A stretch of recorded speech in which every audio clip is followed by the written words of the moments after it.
À chaque nouvel attentat ressurgit le serpent de mer des fichiers S. Qui sont-ils? Que font-ils? Et surtout, à quoi cela peut-il bien servir de suivre symboliquement des personnes qui, à maintes reprises, ont prouvé qu'elles pouvaient passer à l'acte à tout moment et sans crier gare? La fiche S. Tout un programme quand on sait que le S signifie atteinte à la sûreté de l'État. On estime que leur nombre actuel est de l'ordre de 20 000 au moins, dont 12 000 liés à la mouvance salafiste, excusez du peu.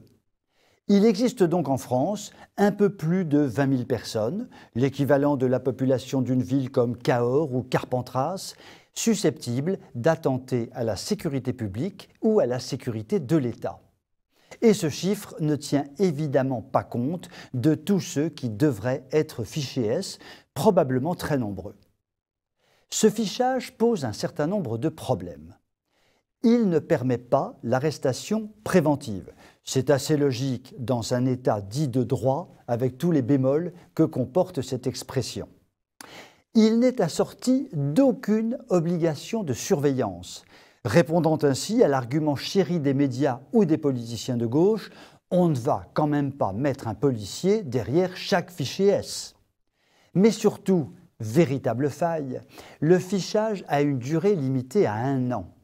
Il suffit qu'un islamiste radicalisé se tienne un peu tranquille pendant 1 année pour disparaître des radars et devenir l'un de ces prétendus loups solitaires comme aiment tant les organes de la grande presse.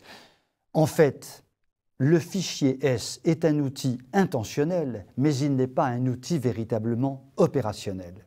L'été dernier, le Sénat faisait tout un ensemble de suggestions pour lutter concrètement contre l'accroissement de la menace terroriste au niveau des mairies et des départements, associant l'action juridique et le renseignement. Bien évidemment, tout cela ne fut suivi d'aucun effet. Et nous avons eu l'acte de guerre de Strasbourg. Après tout, ce n'est pas si grave, cela fait toujours moins de morts que la sécurité routière, n'est-ce pas? Si vous souhaitez me contacter, n'hésitez pas à nous écrire. Je vous dis à très bientôt.